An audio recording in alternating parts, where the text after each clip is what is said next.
Ladies and gentlemen, welcome on board for our sightseeing trip on the River Main, taking us first through Frankfurt in the direction of Offenbach. On your right is the southern part of Frankfurt, called Sachsenhausen, famous for its picturesque old buildings and not least for its apple wine. The most famous landmark of Sachsenhausen is the neo-Gothic Dreikönigskirche, the Church of the Three Kings. This parish was one of the first to embrace the Protestant faith after the Reformation, and the first Protestant minister was employed here as early as 1531. Vor uns liegt die Alte Brücke, erstmals urkundlich erwähnt im 13. Jahrhundert. Mehr als 600 Jahre lang war sie die einzige Brücke in Frankfurt. Johann Wolfgang von Goethe beschreibt zeitgenössische Kunst. The Alte Brücke, the old bridge, first mentioned in documents from the 13th century. For more than 600 years, this was the only bridge in Frankfurt, and the bridge toll ensured that Frankfurt's coffers were filled at all times. In his memoirs, Frankfurt's great poet Johann Wolfgang von Goethe writes about the old bridge. Best of all, I liked walking on this big bridge across the Main. The beautiful views up and downstream caught my eye, and when the golden rooster on top of the bridge's cross gleamed in the sunlight, it never failed to delight me. On your right-hand side, adjacent to the old bridge, you can see the portico, which was designed by the architect Christoph Metzler and financed by the Giersch Foundation.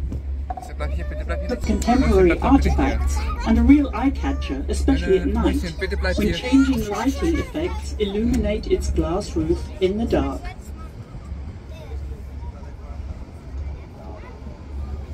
So airy and nice, ne?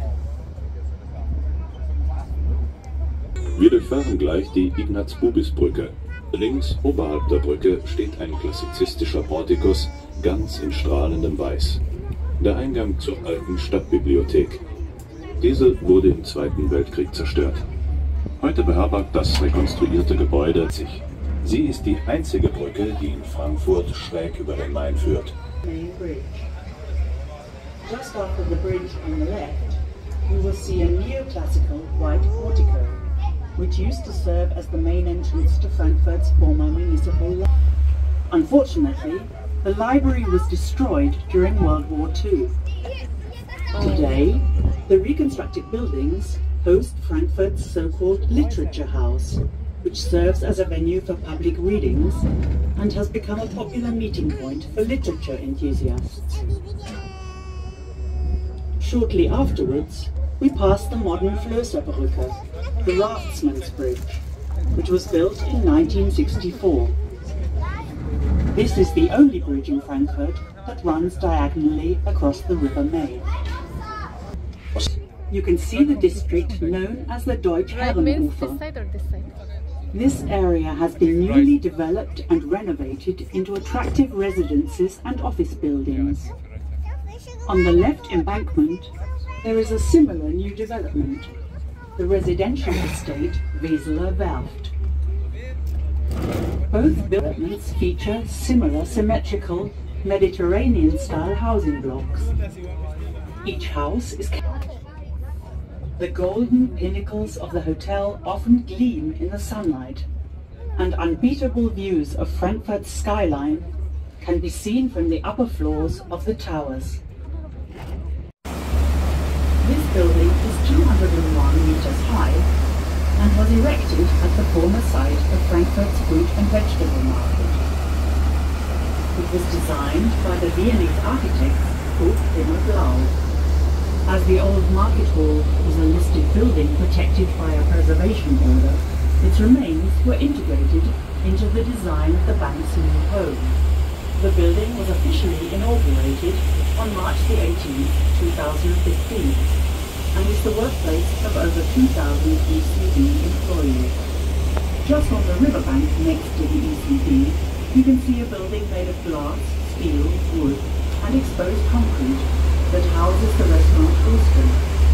Integrated into the construction is an old loading crane, which in turn is the base for the building's roof terrace.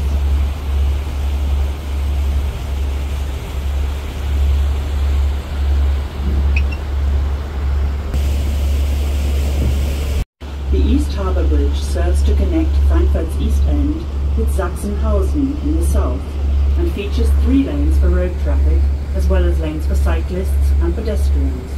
Designed by the architect Ferdinand Heider, the suspended steel deck arch bridge was completed and inaugurated in December 2013, and its total construction costs are estimated at around 42 million euros. Große Bedeutung hat auch der Schiffsverkehr von und nach Osteuropa über den Main-Donau-Kanal. Übrigens kann man im Osthafen to the city's largest inland port, the East Harbour. This harbour was built 100 years ago at the cost of 50 million gold marks, the equivalent of about 2 billion euros today.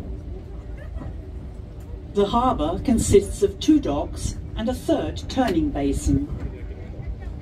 Here, in the northern dock, the most frequent cargoes are sand, gravel, and recycling materials such as matured timber. During the last years, strenuous efforts were made to restructure and modernise the East Harbour in order to make it compatible with the requirements of modern technology and logistics. This will ensure that Frankfurt can maintain its position in the top league of Germany's 100 inland harbours.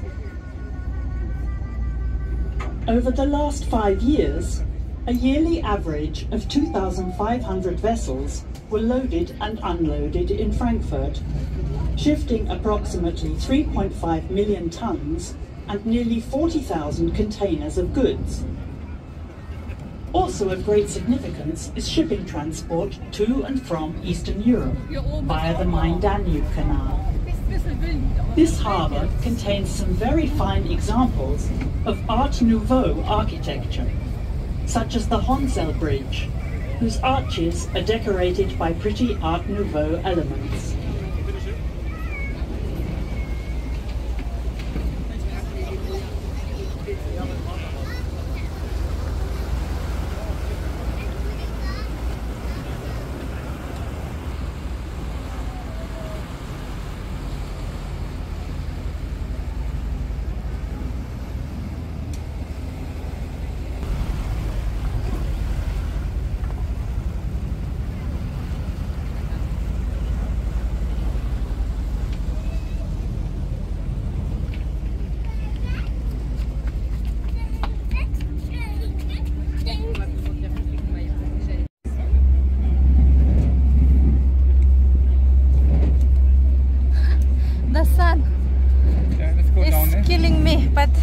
Sacrifice for my subscribers so from here we can get the good view na. Oh, see, it's burned that house.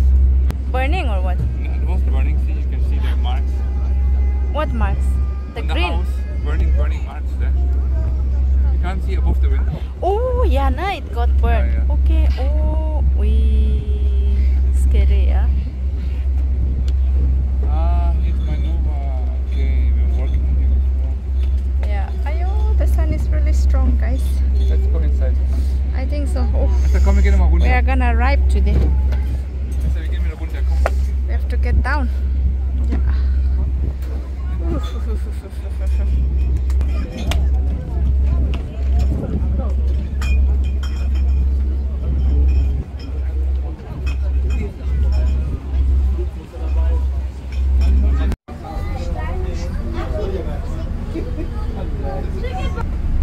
Esther!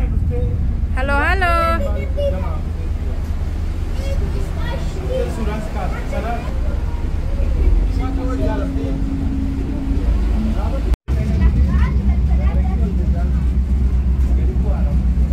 Now the ship is turning, nah?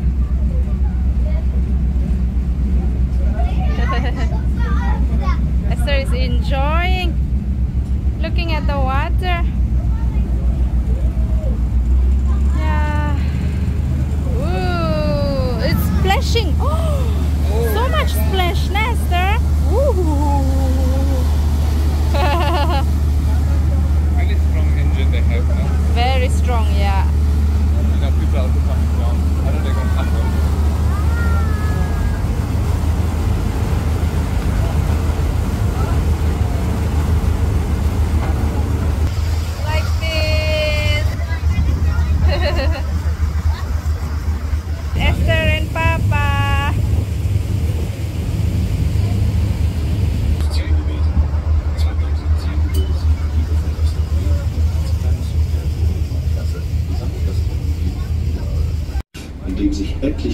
Clubs mit ihren Vereinshäusern angesiedelt haben. Von hier aus finden zahlreiche Ruderregatten statt. We are now passing Frankfurt's so-called rowing village, which is home to several rowing clubs and the starting point for numerous regattas throughout the year.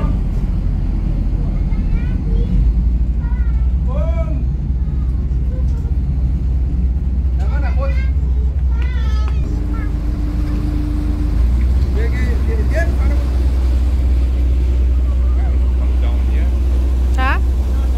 Well, there's nice places that they're there also, see? So nice, na? Yeah. Green, green.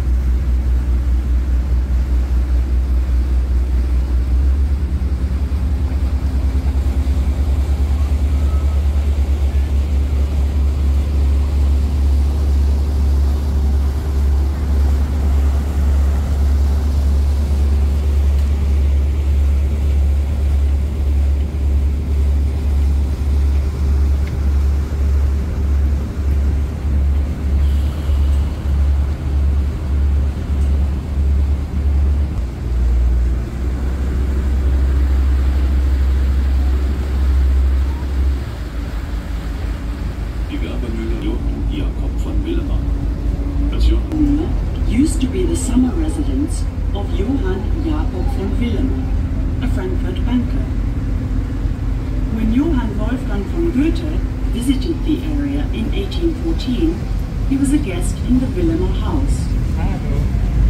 The poet, who was already 65 at the time, also met Marianne, the young wife of Willemer. Goethe and Marianne became intimate friends, and they were inspired to write some of their loveliest poems. Look at them. When Goethe later published the resulting poetry Like cycle, some are really like the sun, even if it's so hot. he omitted to mention that several of the poems had in fact been written by Marianne von Willemer. A wind chime depicting Goethe and Marianne stands on top of the Gardemühle Hotel. The entrance hall of the hotel features a bust of the Privy Council of Goethe.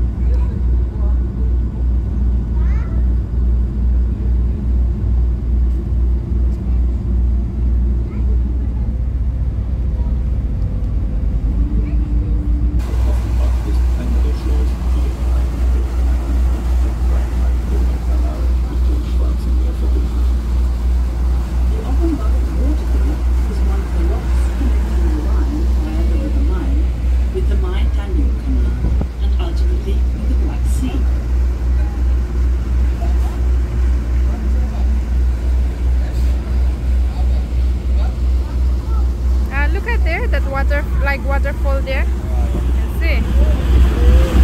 So pretty. Nice, yeah? Wow, kind of big, nah? And nice, it's cool now. Yeah, if the clouds are a little bit in front of the sun, it's nice.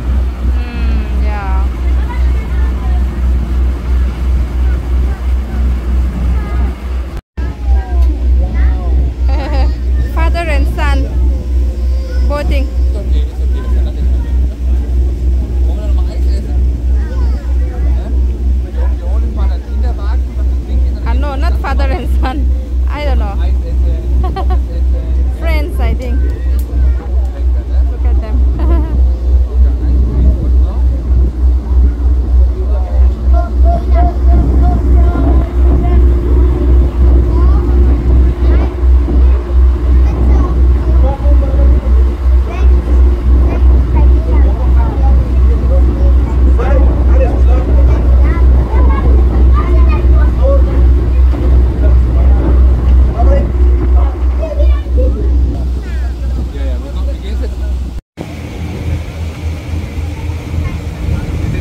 Bleistift